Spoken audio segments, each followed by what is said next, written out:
You want to be safe when you're cutting your wood. In the past, I've just cut wood literally on the back of my truck off of my tailgate, which I don't like doing. It's not a very good setup. I have this makeshift sawhorse with these two chairs and these clamps, and we're just going to make a cut. You can see my line right here. We're free of nails and screws. Should be good to go.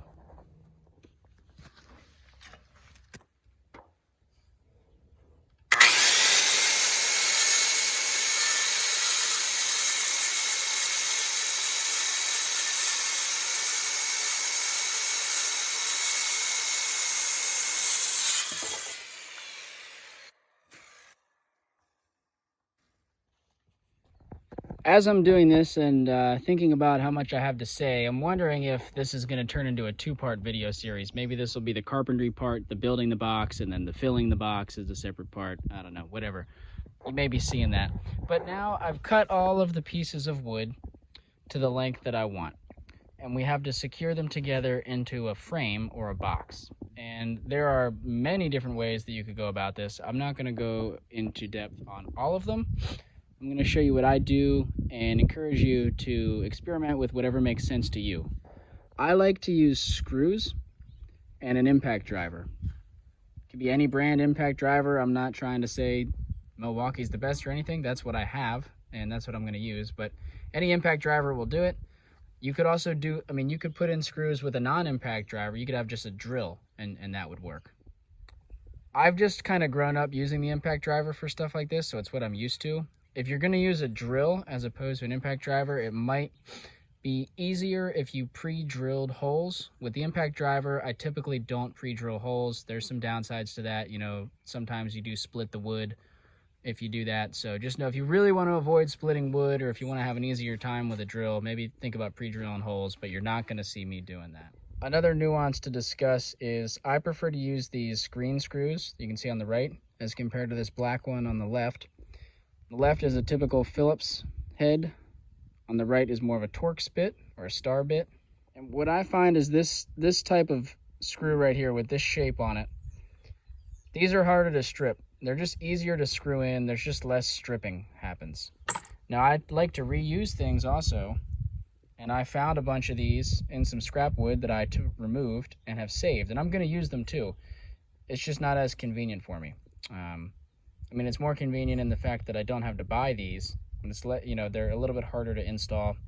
But I have both types of bits, and like I said, whatever you have should work. Maybe you've got an idea of how to secure these together without using screws, and I think that's great. If so, I say go for it. But anyway, I'm gonna get into it. And I really do wish that I had a workbench. I like working on a surface that's kind of up chest level. I don't like working on the ground. I don't think anybody really likes working on the ground. But I don't have a workbench set up here yet, or even a table, so the tailgate will do. A bee just flew by, and it's January, so there's that. And yeah.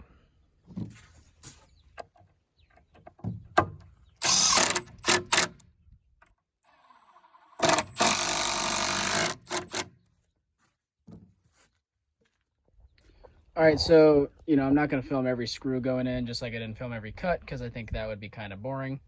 Let me know if you want to see more of that. I could film it. But anyway, the first frame is built for this box, and now I'm trying to put in, I'm going to assume that this will be the ground frame, or the frame that sits on the ground, the lower frame. I want to have a support in the middle. Now you can see this support is not exactly the same size wood. This is probably more like a 2x8, whereas this is like a 2x6. Can you see? Let's see. All right, I think I have it roughly centered now. What I was trying to show is that I want the bottom lined up roughly.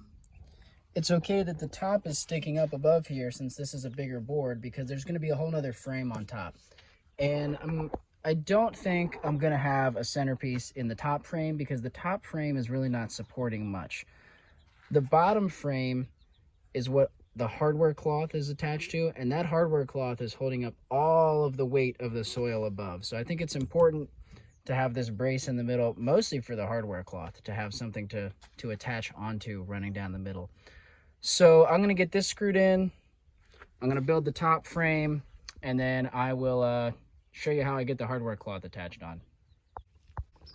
All right, so let's talk for a second about the depth of the box. Like I said, there's really no right or wrong way to do it. I had put together my two frames that I talked about, which are each 2x6 is the dimension, right? And so that gives me a total of just about 12 inches. Now keep in mind a 2x6 like this is actually a little bit shy of 6 inches. So I'm probably not quite 12 if I put the tape measure to that. You can see I've added another frame or riser here, which is a 2x4. Now, I wasn't planning on doing this, but I got these two bottom frames together and looked at it and just felt like, you know what? I want a little bit more space. And the reason why, I don't really know what the optimum depth of box is yet for these trees. I haven't really been doing it long enough to know what is best. What I do know is last season, I put together 2 or 3 boxes that were each just 1 2x6 deep. So about a little less than 6 inches. The trees grew, but they were much smaller at the end of the season than I was hoping. So I think they were limited by the amount of soil and mulch that was in there. So I figured at a minimum, I want to double that, which puts me right around 12. So I want my minimum, just for this year, for the experiments I'm doing, I want the minimum to be about 12 inches of soil in the boxes.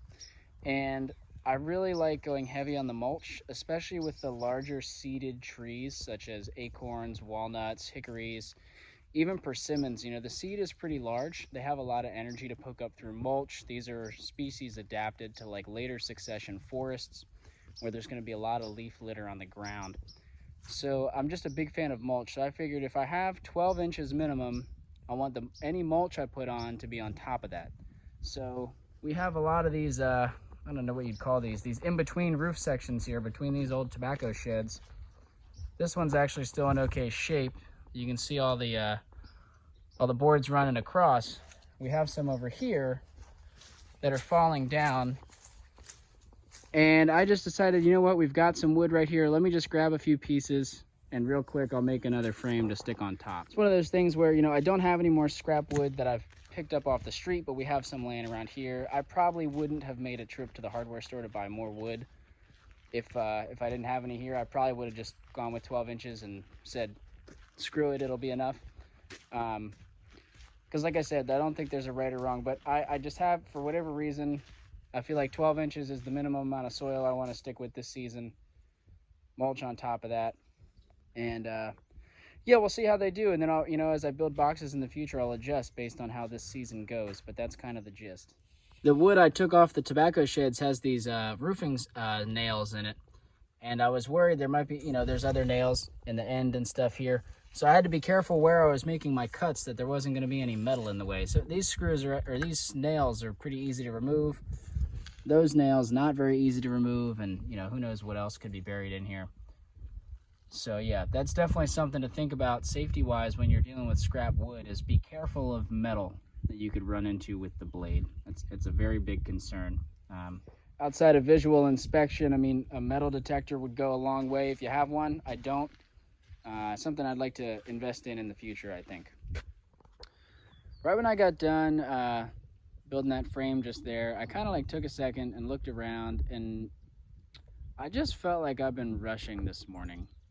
Building that frame, and that's a habit I tend to have, especially when I'm doing, like I said, the carpentry part of building these boxes is not my favorite. I really like the rest of the process, like I really enjoy it, but you have to build the boxes first in order to enjoy the other parts of the process. And so I'm trying to just consciously slow myself down a little bit, kind of regulate a little. And I'm about to break for lunch, which, you know, we're not gonna record that because that would probably be boring to watch. But yeah, I'm gonna eat lunch and then I'll get back into it. But I just wanted to take a second and talk about, you know, just this process of slowing down, catching my breath, you know, because I think that's an important part of what I'm trying to do here in the nursery is, you know, just change the pace a little bit, right? I think in modern life, it's really easy to just go way too fast for our bodies. And I definitely, as shown this morning, I, you know, still fall into that habit a lot. And I think that's okay. I'm not striving to be perfect, but, you know, here I am just trying to slow down today. Yeah, feels good. Glad I'm doing that. Grateful that I have the ability to do it. You know, so many times in modern life, we don't have the ability to slow down. Our life requires us to go fast. And sometimes it is by choice. We choose to go faster than we need to, but sometimes it's necessity. So yeah. When it comes to getting the hardware cloth on the bottom, what I like to do is roll it out to one edge, give myself a little bit of extra, and then I sit on this stuff. I find helps. I just kind of kneel on it, and I use tin snips to cut. And again, I always give myself a little bit of extra just in case. And tin snips are the best tool I've found so far. I mean, maybe you could do this with an angle grinder if you had two people. If you're going to use tin snips, this is the pair that I have. They do make tin snips that have an angled handle, and that is super nice for cutting hardware cloth. It is so easy to cut yourself by just rubbing up against this hardware cloth. Once you cut it, you get all these little sharp edges. So I advise wearing gloves. Get the angled snips if you can. But yeah, that's kind of the gist, is just find some way to secure it down. You could put weights on it and then cut it. You could sit on it like I'm doing, but yeah. All right, so it's a little bit windy out. I hope the audio comes through clear. I'm gonna try to speak up a little bit. It's now the next day. I decided I wanted some specific lumber to finish this task up, so I had to run out to the store. Ran out of time. I believe where we left off was I had cut the hardware cloth to fit the bottom of the box of the frame.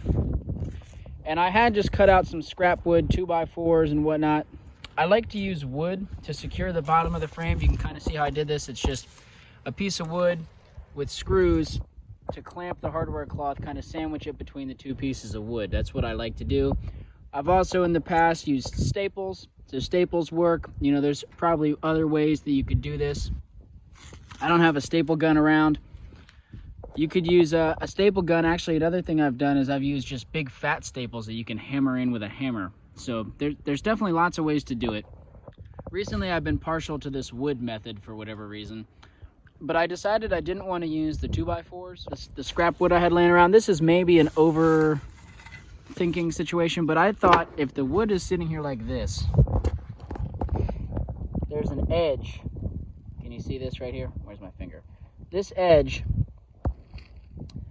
would have force coming on it from the weight of the soil pushing down. This is, you know, it's upside down right now compared to how the box will sit. And I figured that that might make the board want to twist like that. Might put pressure on it. Maybe that's overthinking it. I don't know. It probably would have been fine. I guess I could have had it sitting like this. Kind of screwed it on like that. I don't know. Whatever. I decided to just go get a few small pieces of wood. These are real inexpensive.